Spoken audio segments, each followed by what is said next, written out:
Good morning and welcome, everybody. My name is Zaina Al-Shaib. I'm the Director of Communications here at the Middle East Institute. Thank you for joining today's briefing. Just a reminder, we're on the record and we will discuss the latest escalation in the Middle East and the expansion of the war into Lebanon. So the Middle East has been in the midst of an escalating conflict following US and Israel's war against Iran. The fighting has expanded into Lebanon after Hizballah launched rockets into Israel. And Israel, in retaliation, Hezbollah launched the rockets in retaliation for the killing of Iran's supreme leader, Ali Khamenei. Israel responded with a large-scale offensive. So what position does Hezbollah still hold within Lebanon today, and how might these escalations affect the country's government and its people? To answer those questions, we are joined by Ambassador David Hale, a distinguished diplomatic fellow at the Middle East Institute. Ambassador Hale is also a career ambassador with postings in Beirut, Amman, and Islamabad. We're also joined by Paul Salem, senior fellow at MEI, who happens to join us from Beirut. Thank you both for joining us today. Thank you, Zaina.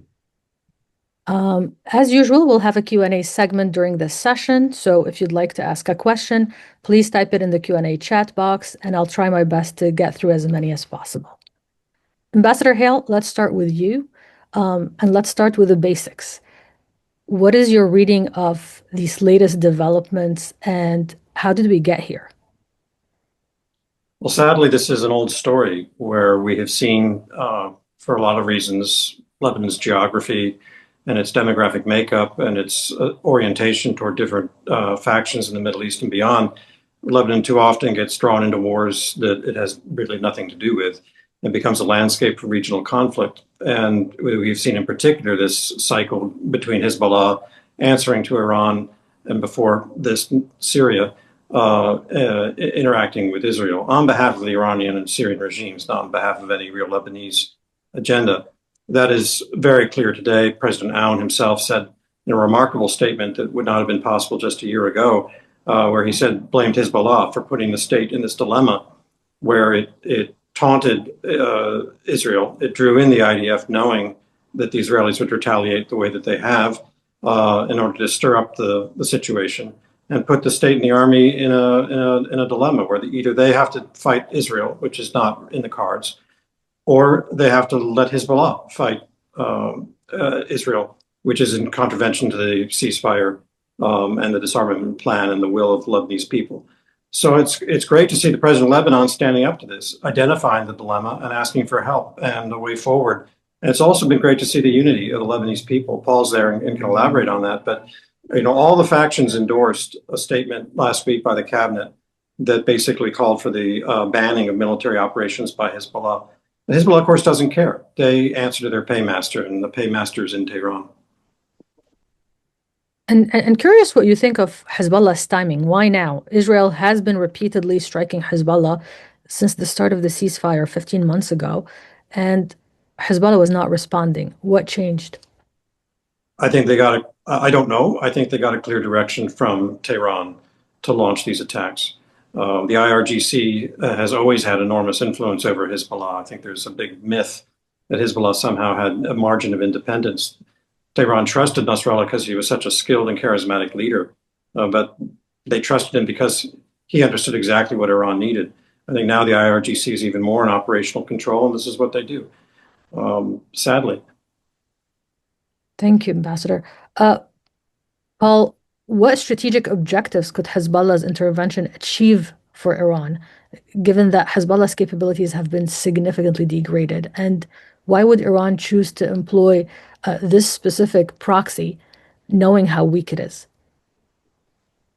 Well, I agree with Ambassador Hale, and this case is extremely clear that this was an order from Iran. Iran is obviously feeling that the war against it from the US and Israel is an existential war for the survival of the regime.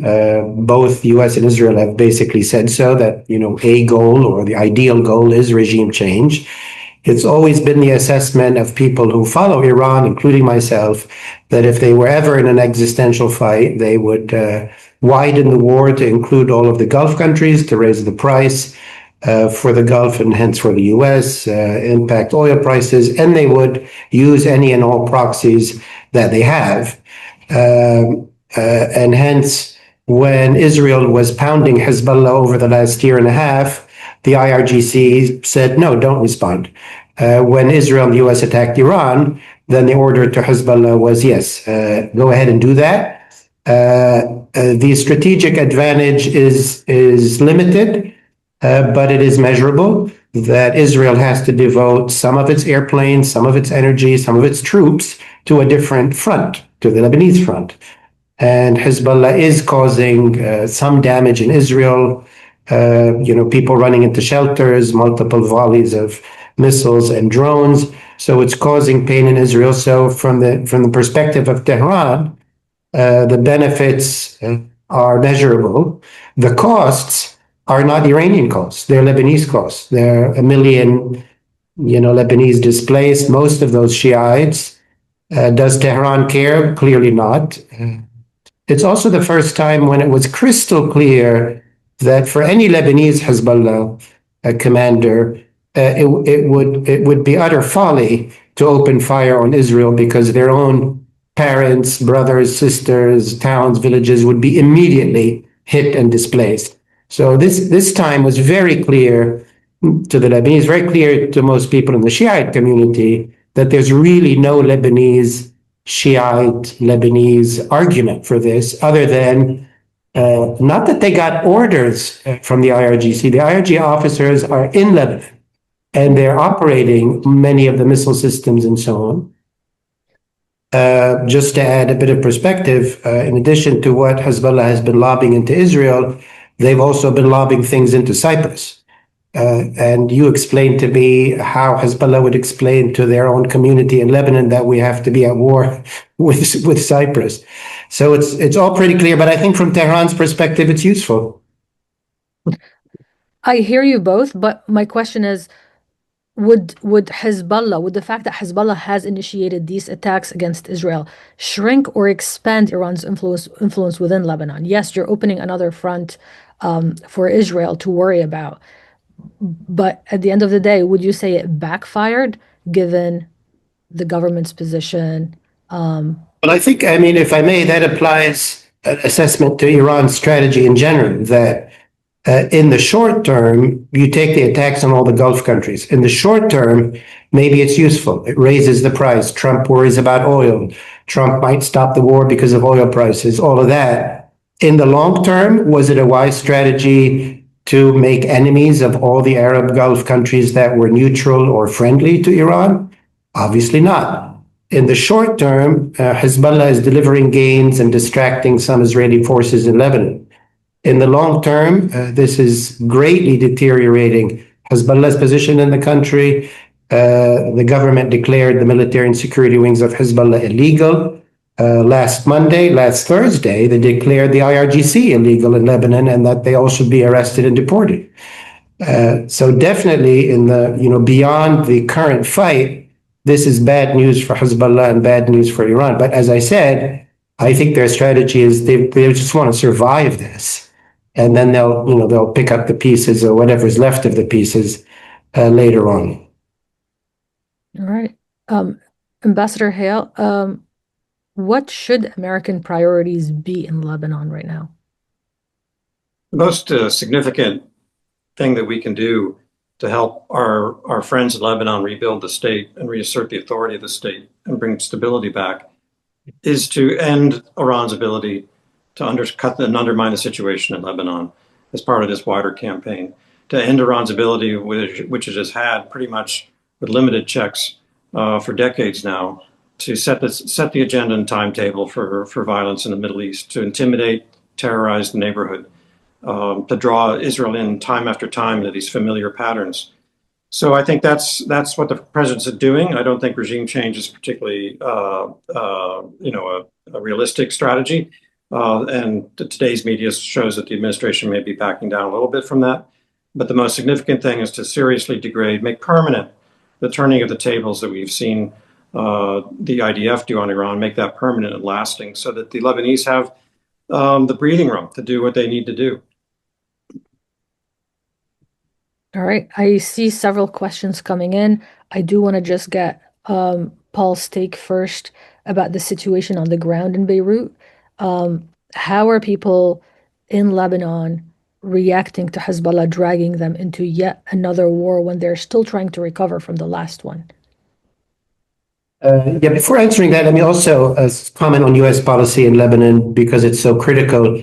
I think the U.S. made a brilliant bet over the past 2 decades on the Lebanese army and on the Lebanese state. This was a Lebanese army and a Lebanese state that the U.S. knew well was under influence of the Assad regime, of the Iranian regime, of Hezbollah.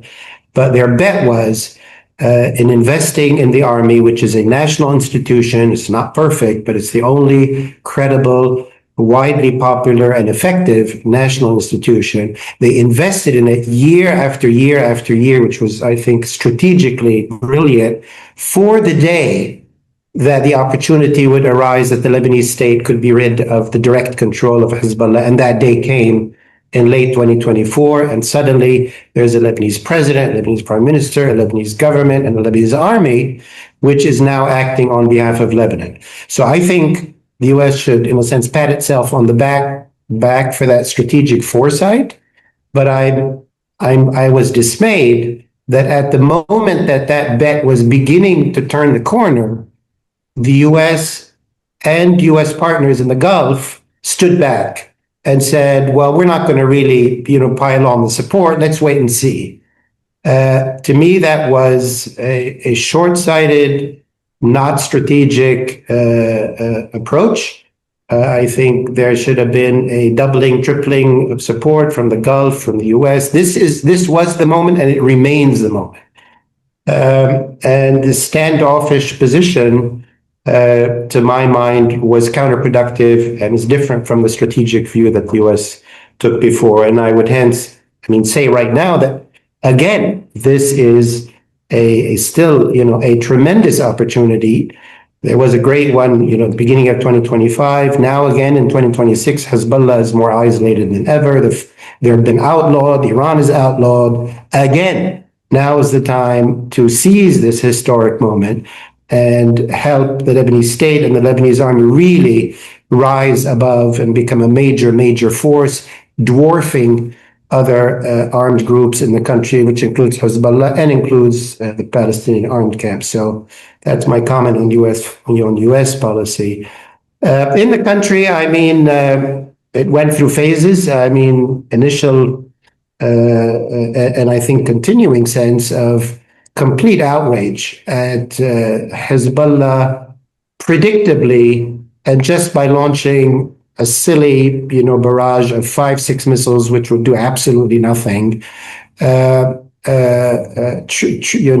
marching Lebanon into a devastating Israeli response. Completely predictable, completely knowable that this is what's going to happen. Hezbollah completely knowing that they cannot defend the country, they cannot deter the country. Also, Hezbollah had given promises to the Lebanese president, to the Lebanese prime minister, and to the Speaker of Parliament, Nabi Berri, for weeks before, and even as this war broke out, that they would not open a front. So they also, while they had more or less cooperated since the cessation of agreement back in November of 2024, they held their fire. They cooperated with the deployment of the army south of the Litani. We were pivoting to the second deployment north of the Litani and figuring out how Hezbollah was going to deal with that. So they were being somewhat cooperative, and they gave these assurances to the Lebanese leaders, and then they completely broke that and pushed Lebanon into a devastating war. And the outrage obviously includes all of the communities and parties who were already against Hezbollah, but a lot of outrage in the Shiite community itself, many of whom are supporters of Hezbollah, but in this obvious subservience to Iran and launching a silly attack which would ruin the lives of hundreds of thousands of people who are now sleeping on the streets without money, without food, without shelter, and who maybe might not be able to get back to their homes or villages for months, maybe years. Because that Israel might be planning to occupy and keep a zone empty. So there's a lot of outrage. Then there's also a lot of misery and people suffering, and a lot of concern, trying to find shelter for people. The government is scrambling to help them out, give shelter, the international community, the UN agencies. So there's a lot of humanitarian care. And I would say, on a positive note, there's proactive government leadership.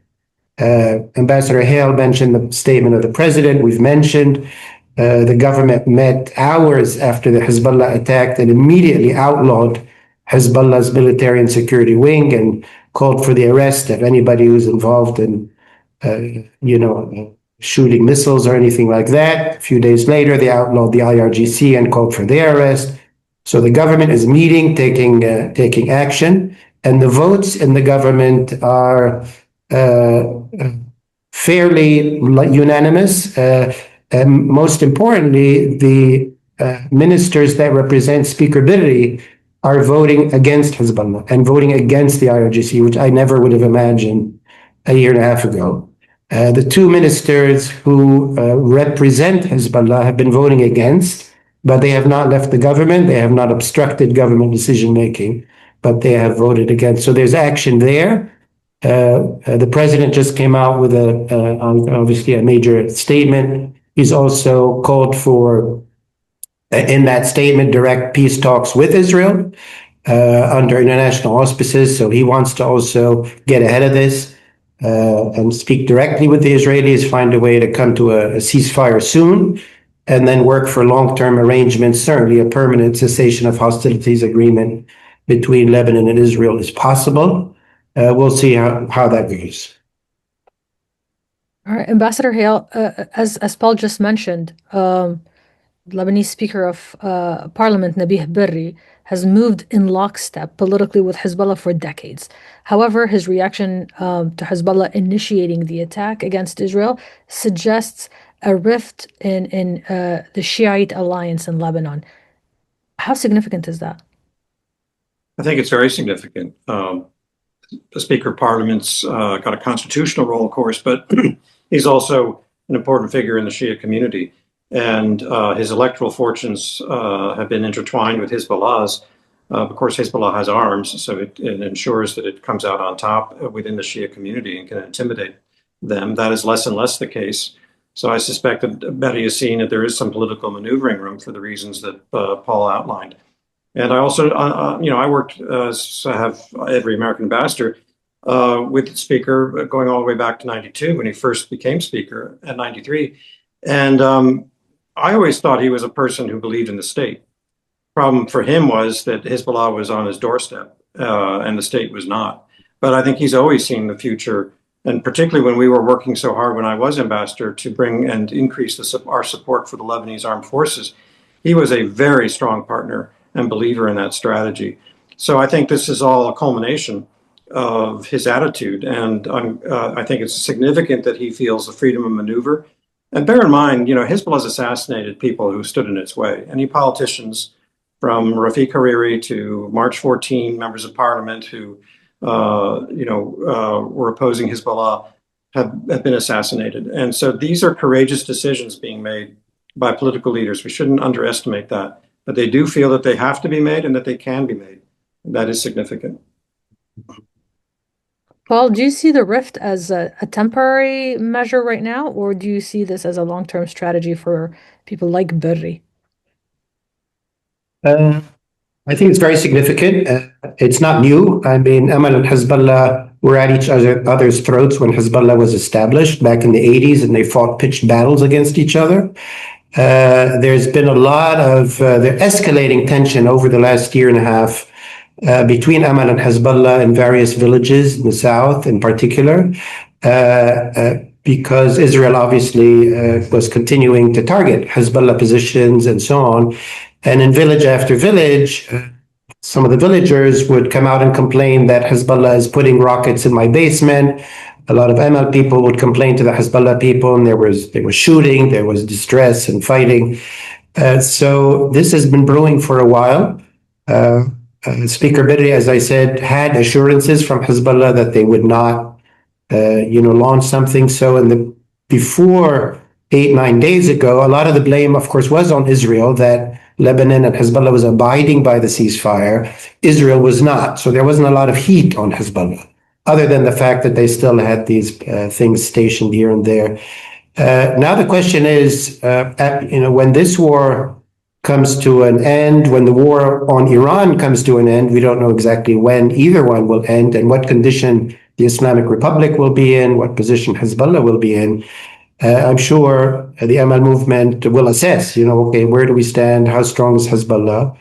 Where does it stand? But certainly, Nabi Berri now feels much less constrained by what was previously a complete Iranian and Hezbollah dominance of Lebanon, certainly of the Shiite community. And that included guns for sure, but also tons of money and services and all the rest of it. All of that is way, way, way less than it has been.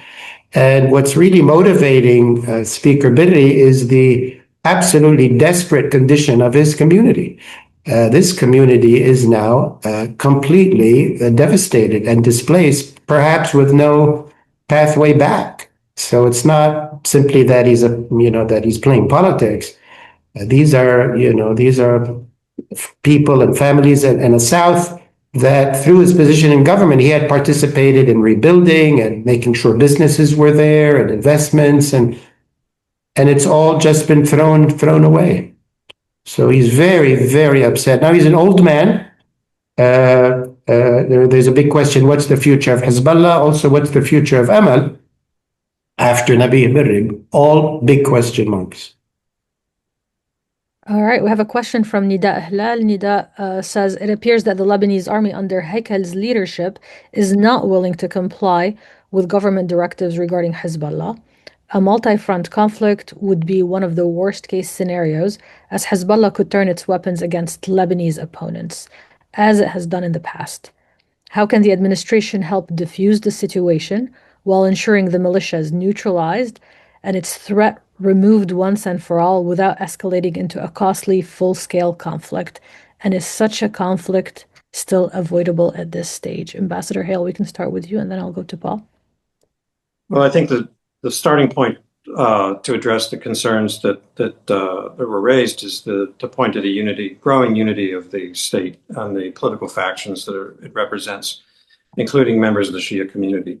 So for those who rightly so point to the history of Lebanon of civil conflict, which has been one of the factors holding the army back, I think you can now say that is less and less of a factor. Now, Lebanese have to make these decisions. America can't, from far away, fully grasp the details or frankly take the risks that only Lebanese can take in order to be bold in a way that it represents the interests of all the different communities. But I don't think that the army should be afraid anymore of lacking the political cover that is necessary in order to do the job that the state and the international world has asked of the Lebanese army, which is to disarm Hezbollah fully. Partial disarmament is no disarmament, as we have seen. And so there is going to have to be, once this conflict is over, an even more determined and accelerated effort to complete the plans that General Haikel has outlined.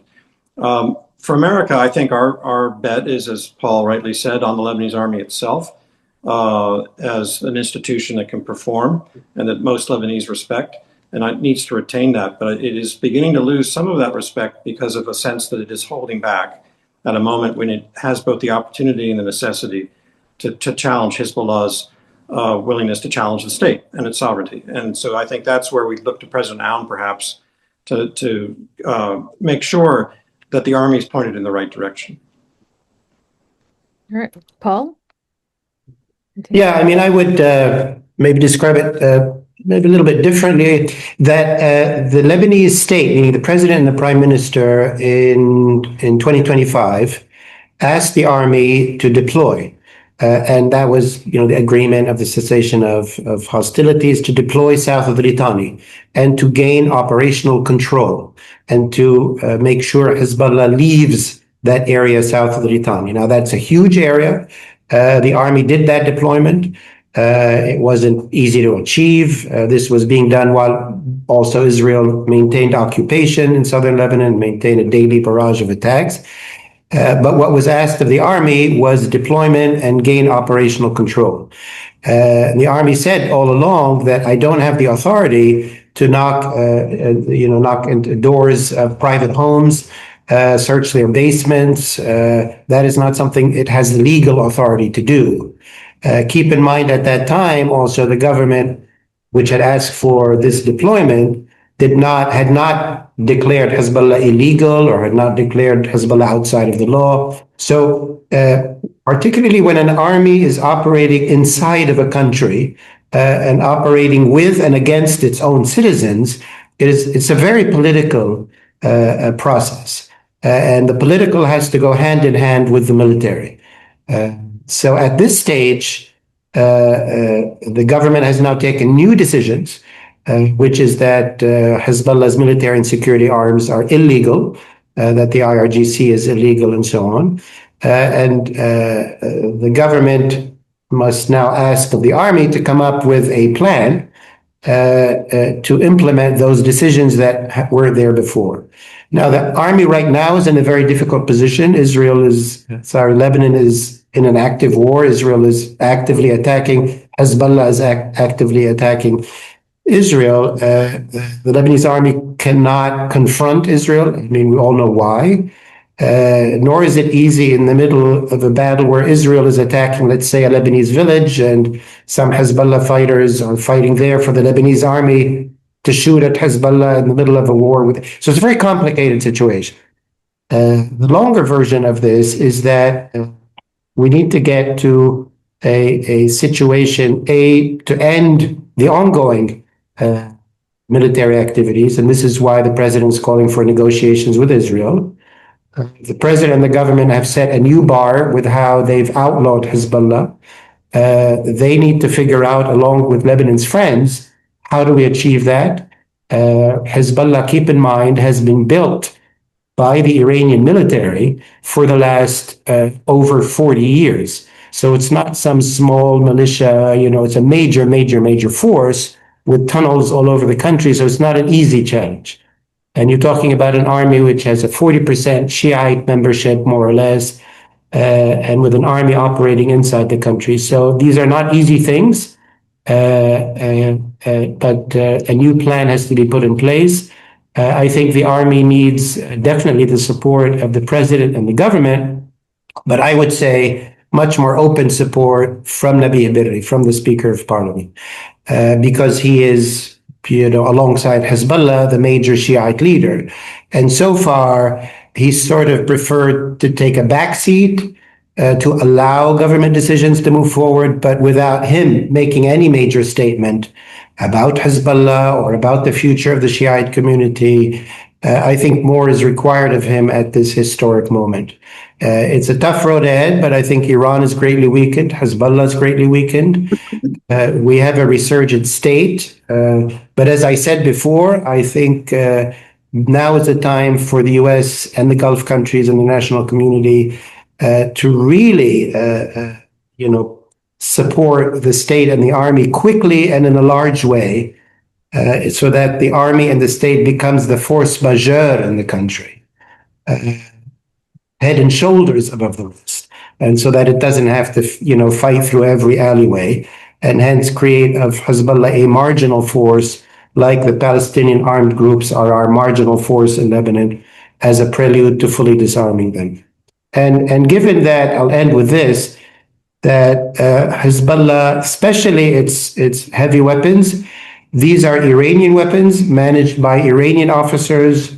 No Lebanese Hezbollah leader who basically works for the IRGC is able to say, okay, I'm going to give over these Iranian weapons. I'm going to give them to the Lebanese.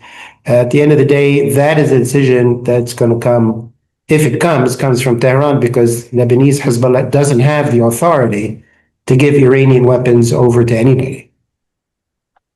All right. Ambassador Hale, I see several questions on this topic, so let's dive in. You wrote in a recent article, and this is Beirut, and I'll share the link in a little, that ceasefire and truces are valuable but not enduring. Only good faith, state-to-state peace treaties can put a past of enmity and violence truly behind two neighbors. So many questions are referring also to President Joseph Aoun's remarks from yesterday. And would you say that the Lebanese president and the leadership in Lebanon agree with you? And if so, what is required from both sides for negotiations to be successful? Thank you very much for raising that. I do think that President Aoun's statement, was it yesterday, really is, people use words a bit loosely, talking about peace. I think it's really, as Paul said, talking about a ceasefire and maybe turning that into a cessation of hostilities and building from there. But my focus has been for the past year plus on that building out of that, what comes after. So you get a ceasefire, you're moving potentially, hypothetically, optimistically toward serious disarming of Hizballah. How do you make this lasting? And I found when I started to talk about this a year ago, I got a lot of pushback in Lebanon saying that I didn't understand, that it was too emotional. The most I would hear was people saying, well, let's go back to the armistice agreement of 1949. And, my response to that is, oh, well, only Lebanese can make these decisions. I just am hoping to stimulate a debate here. But the armistice didn't do anything for Lebanon after 1949. It never stood in the way of conflict. It's not relevant. And, I still feel that today. And I do think that over the last year, not because of anything I've done, but just because Lebanese are beginning to focus more and more on this, is that the horizons are beginning to expand about what's possible and what's necessary and what is in Lebanon's own enlightened self-interest, excuse me. Because if you do just go back to a ceasefire, that's great. That's better than nothing, or cessation of hostilities. But it is unlikely to prevent the next conflict from happening, if particularly Iran is able somehow to regain some strength. It's not going to bring the kind of international economic presence that Lebanese are hoping for throughout their country, including South Lebanon, if there's still an absence of confidence and trust by investors and foreign assistance agencies that this is a long-term arrangement of stability. So that's where something more than a ceasefire or armistice becomes, I think, significant. And if you look at the peace treaties that Jordan and Egypt conducted, they were after long periods of conflict. There were a lot of deaths. There was a lot of emotion, a lot of anger. There still is in those countries toward Israel and vice versa. But those peace treaties are so strong that they have allowed those countries to navigate through periods of great tension and maintain peace between them. And that is something I think the Lebanese can do, because unlike the conflict with the Palestinians or the Syrians or formerly with the Jordanians and the Egyptians, there's no territorial issue to speak of. I mean, I don't believe, yes, the Israelis are at present on Lebanese soil, but I don't believe that's a permanent arrangement on their part. I don't think that is their long-term objective, and that can be dealt with in a context of a ceasefire, but it would take a peace treaty to enshrine that, deal with the other border anomalies that were kind of, inflated in the 2000 period. And to me, that is a really interesting goal to reach toward. And I think that there is a readiness in Israel to think about that, to consider it. People may think it's bizarre to talk about this in the midst of this dark moment for Lebanon. But I think, as I wrote in that article, it's exactly at moments like this that nations and their leaders need to think strategically about how they're going to shape their own future after a conflict, because that's when changes can happen. We saw that after the horrible Iraq War, Gulf War in 1990-91. What happened after that? We were able to actually work toward peace in a meaningful way. So that's my hope for Lebanon. But again, the Lebanese themselves have to chart their course.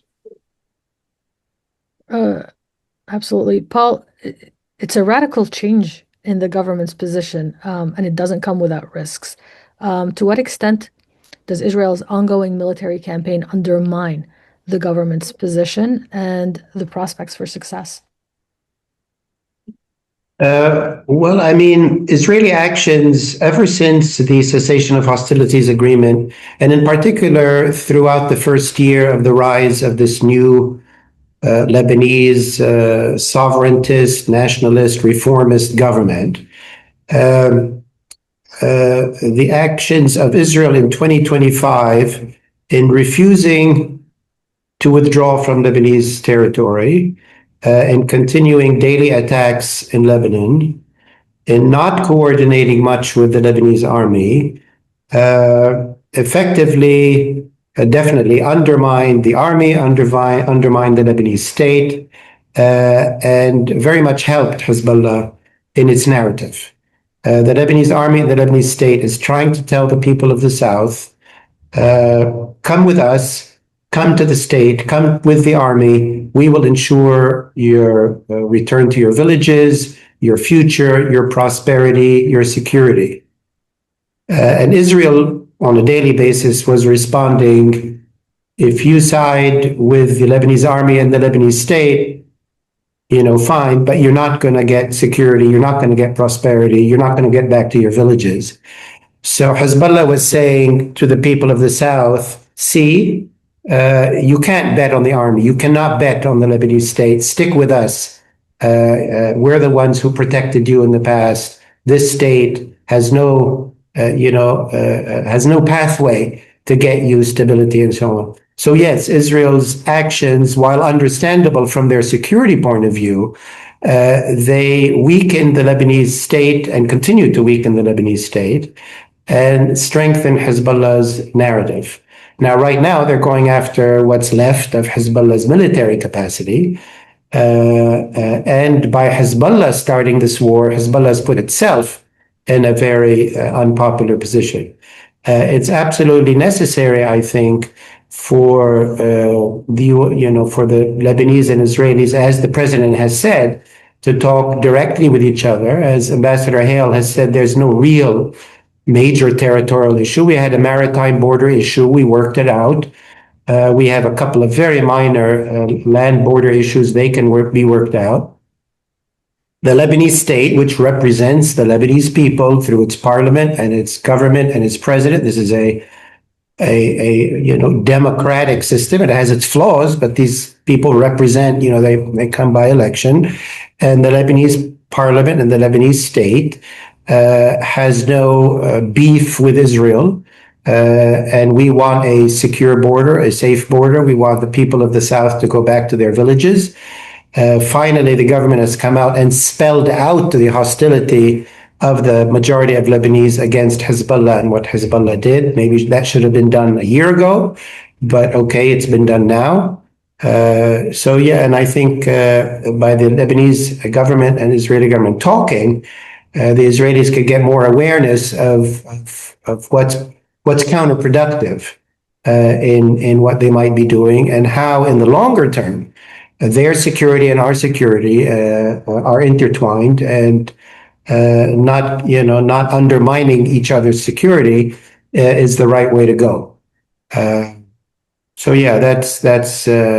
my thought on that. On the peace, I agree with Ambassador Hale. I think there's a lot of realization in Lebanon as to the different situation Lebanon is in, but also obviously the different situation the whole Middle East is in. Very aware that Syria has been in talks with the Israelis for a long time now, direct talks, whereas Syria used to always be the one that would punish Lebanon if it negotiated or anything like that, as they did back in the 80s.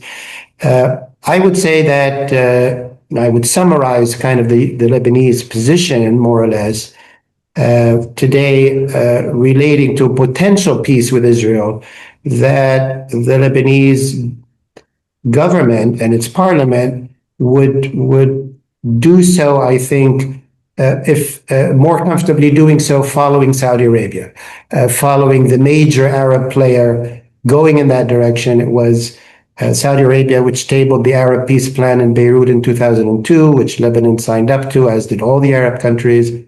Lebanon would be worried if it signed a separate peace with Israel, and maybe Syria didn't and Saudi Arabia didn't, and then Lebanon would be viewed maybe by some other Arab countries as, having joined some axis against somebody else. They don't want to be in anybody's axis. Lebanon wants peace, wants stability. They don't want to be involved in another axis or another conflict. So they'd be much more comfortable if Saudi went first, and then Syria and Lebanon could go second.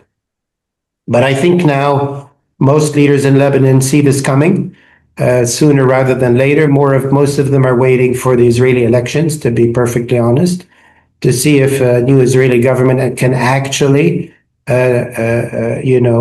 find some pathway for the Palestinians so that peace with Saudi Arabia would be possible, and then the rest would be quite easy with Syria, and particularly with Lebanon, where there's no major land issue. All right. Ambassador Hale, I have a question from Amal Shamouni on the same topic regarding Lebanon's request to have direct talks with Israel. She wants to know, how do you think the Trump administration might see Lebanon's request at this time? Very positively. I think that any American administration should welcome an initiative like that. Any contacts between two countries in the Middle East are technically at war, or physically now, of course, at war, would be welcome. Again, I don't know that the administration has some big plan right now. A lot of course, our bandwidth is focused on what's happening in the military operation in Iran, the future there, which will have, as I said at the beginning, the most significant impact that we can have on the overall situation is to complete that task that the Trump administration has set for itself. But the Middle East is one theater of operations. Everything's connected. So I hope that there are figures, and I understand from the news that maybe Ambassador Tom Barak is focused again on Lebanon, that we will keep Lebanon in focus, make sure we're not neglecting our interests there, the needs of our friends, the needs of the state, and the long-term opportunity that we have here to restore stability.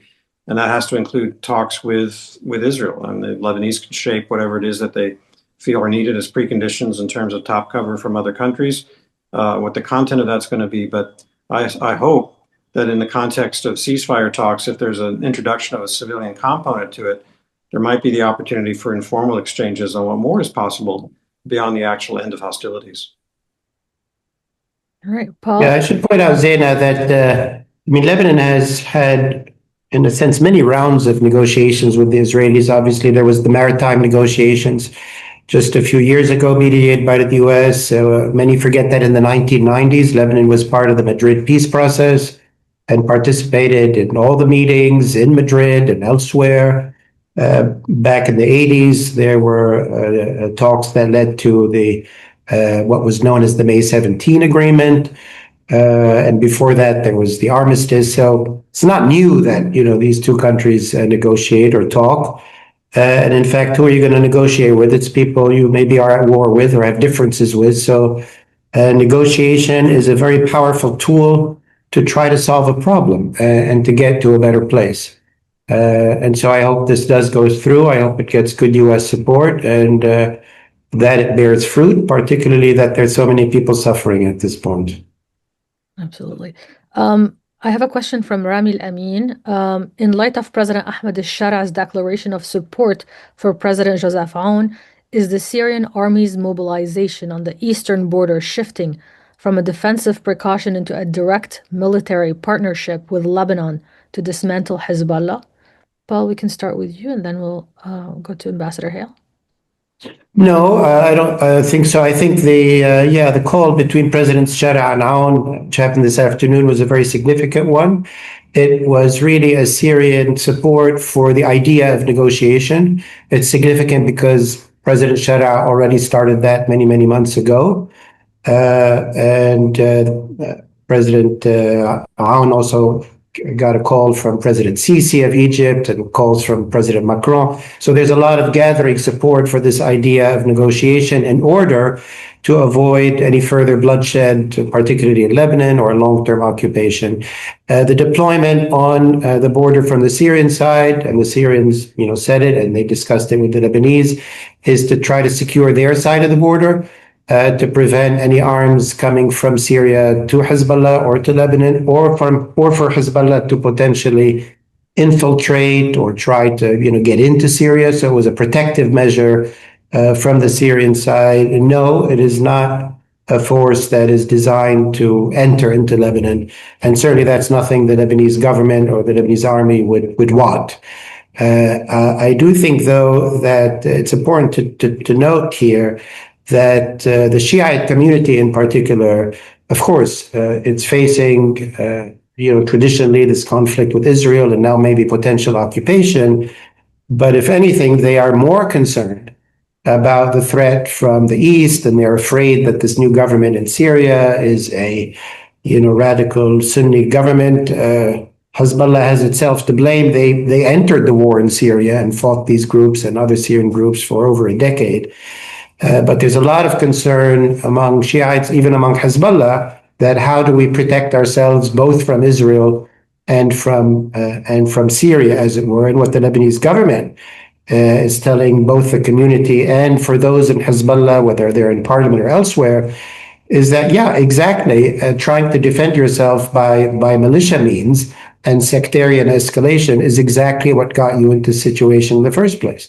Your long-term security is with a Lebanese state that is a unified one, which is multi-communal, multi-confessional, that has a strong army, that has good diplomatic relations with its neighbors. That's how you get security, not by waging sectarian war on multiple fronts. Zaina, can I jump in? Absolutely. I just want to address 2 points. One is, modern history has made us focus on Syrian domination, occupation, intimidation of Lebanon, and rightly so.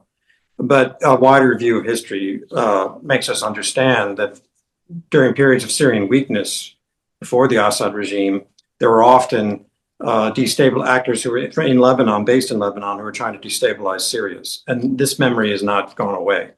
And we have to be very mindful of the fact that one of Iran's agenda items has got to be to use its Hizballah assets, not just in Lebanon, but also in Syria. I don't have evidence of it. I'm not in government, but my bones tell me that's what's going on.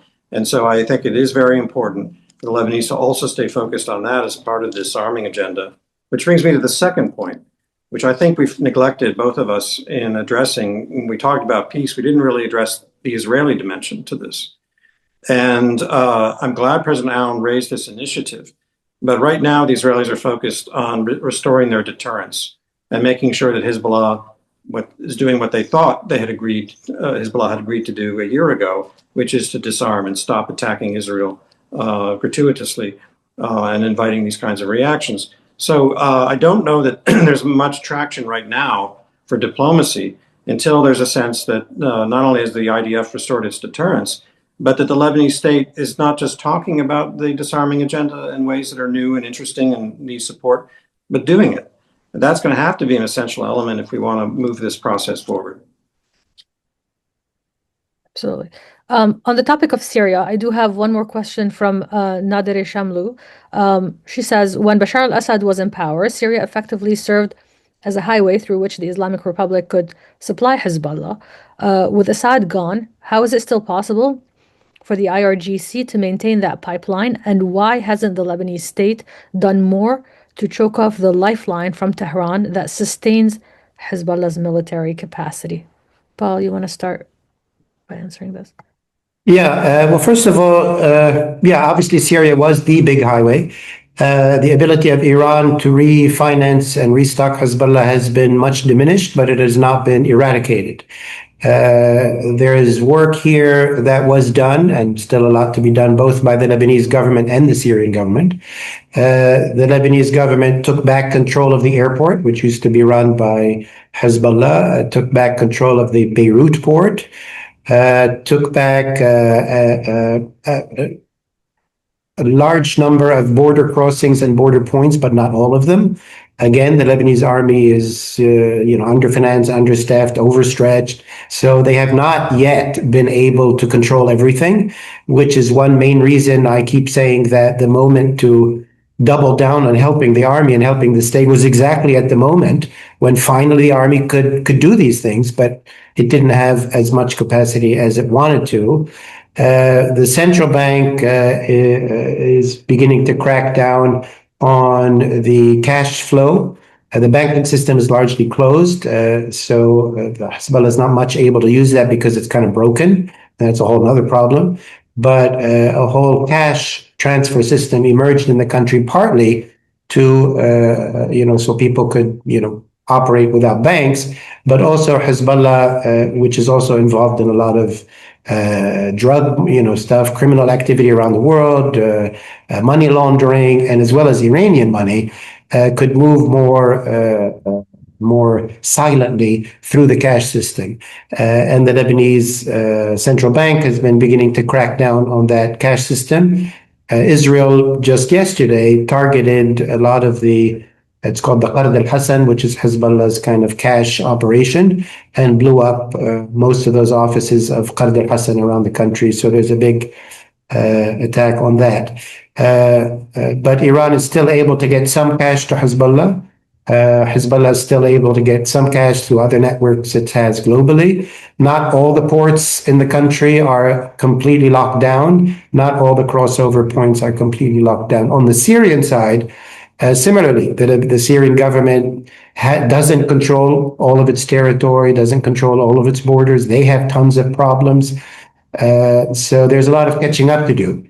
But things are going in the right direction, and Hezbollah his ability to get support from Iran is still there, but it's way, way, way smaller than it was before. And the more support we give to both the Lebanese state and the Syrian state, the less wiggle room Hezbollah has. And time is not on their side, it's against them. And time is on the side of the Lebanese state and the Lebanese army, as well as the Syrian state, which is why I think, the support should be much more rapid so that we get through this period much quicker than otherwise.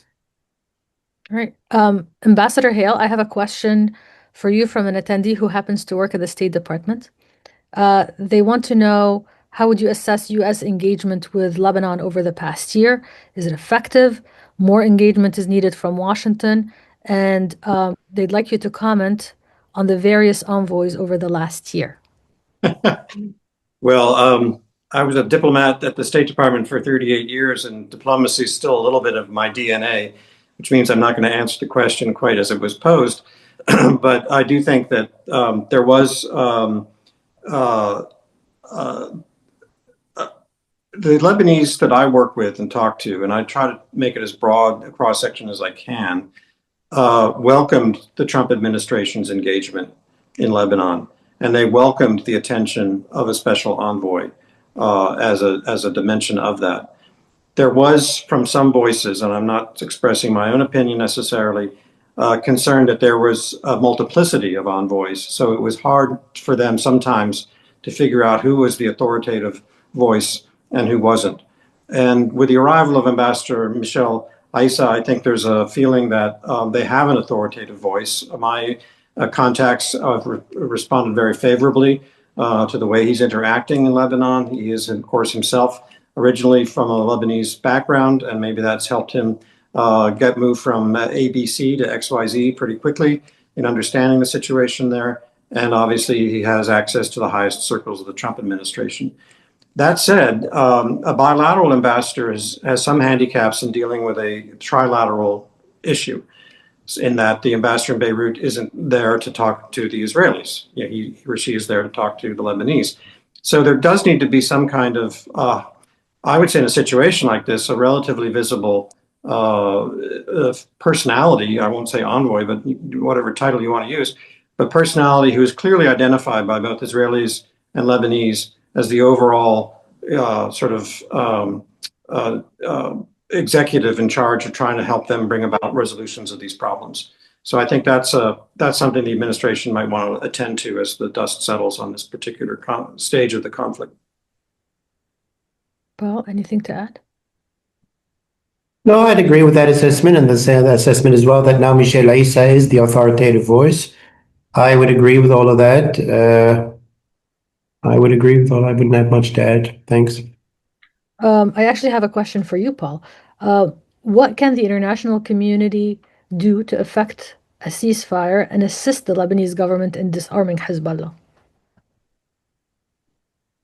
Well, I think the international community should support the negotiations that hopefully will be taking place so that Lebanon and Israel, probably under American auspices, can find a way forward. Yes, I think a ceasefire is urgently needed, but as Ambassador Hale said, the more important thing is, well, what comes after that? What are the conditions? A ceasefire is is always welcome, but if it's just going to break out into war once again, that's not terribly helpful. I think the Lebanese government, state, and army have their homework to do to see how they're going to deal with Hizballah going forward. They've made some new decisions. They've taken some bold steps. As I said, this is not an easy task, and this is a party in Lebanon. These are Lebanese and so on, so it's not easy. But the government needs, and the army needs, a credible plan, and they need to start taking action now, because only then can the international community regain their confidence in the Lebanese authorities and feel that their support is going to a very clear outcome. So I think there's homework on both sides. Obviously, kind of goes without saying that everybody's also has their eye on the bigger war in Iran and seeing how that ends. If the Islamic Republic comes out way weaker, or unlikely, but if it collapses, then that immediately affects Hezbollah. If at some point Iran makes a deal with Trump, that might affect Hezbollah. So there's a lot of things. Since Hezbollah is an IRGC organization, what happens between Iran and other players might have a big effect on Lebanon. All right. Ambassador Hale, beyond disarmament, the Lebanese government has been taking other steps to reform the economy, combat corruptions, and rebuild all parts of the state. What does this war mean for the Lebanese government's attempt to reform, particularly following the decision by parliament to delay elections that were scheduled in May for 2 years? Obviously, at a moment of crisis like this, with these massive dislocations, the economic costs, which we can't even begin yet to calculate, the sort of all hands on deck approach to dealing with the security problems, it is hard to bring into focus these other issues, but they must be kept into focus. These are all interrelated and interconnected issues. If you're not dealing with corruption and restoring the financial health of the country, the disarmament agenda is going to go by the wayside. Part of what's happened, of course, is that the Lebanese black market economy went into overdrive during these periods. And that is just lawlessness, and Hizballah thrive in those situations. So the work of the new central bank governor, who I think is very committed to this, is terribly important. The United States can do a lot of things to support that through cooperation with our Treasury Department, using counterterrorism and anti-money laundering laws that we both have. So I think there's a lot of work to do there. Personally, it's a Lebanese decision on how they conduct their elections and when they schedule them. I was disappointed to see the delay. I don't know that it was necessary. Maybe a brief delay to make sure that the conflict had been ended, but a 2-year postponement of the election struck me as a little fishy. And I know there's some arguments that the hope is that Hizballah will somehow be weakened in a 2-year time frame and therefore unable to gather the support that it now has in its constituencies. I believe that if that was the case, they probably would have been insisting on elections held now.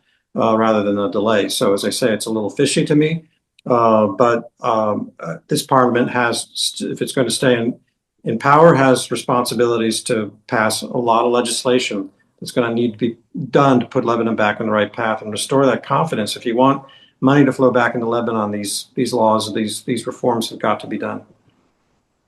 Absolutely. Paul, anything to add?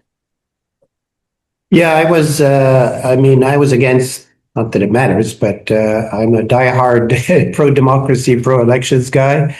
And okay, maybe in the midst of a war, you might need to postpone it a few months to organize it properly, but it would have been doable. So I'm disappointed with that. But if the parliament now has a 2-year runway, it no longer has an excuse but to go get right down to the business of looking at particularly those complicated economic reform laws and get them passed. There was a lot of fears that if we were heading into elections, like in election season in the US, nothing gets done during election season. So now we do not have an election season, so hopefully something can get done in Parliament. It also means that this government, which is an extremely capable government and one that we haven't had for many years, gets a longer runway to get a lot of things done itself, both on the sovereignty and disarmament track, but also on the reform and reinvigorating the Lebanese state and its institutions, after a kind of an eclipse of almost half a century. So this is very heavy lifting. All right. Unfortunately, we've reached the end of today's webinar. Thank you to the audience for the great questions. I'm sorry if I didn't get to ask your question as we run out of time. And a huge thank you to our speakers, Ambassador Hale and Paul, for their time and valuable insights. I hope you enjoyed today's session, and we'll see you next time. Thank you, Zaina. Thank you, Zaina. Thank you.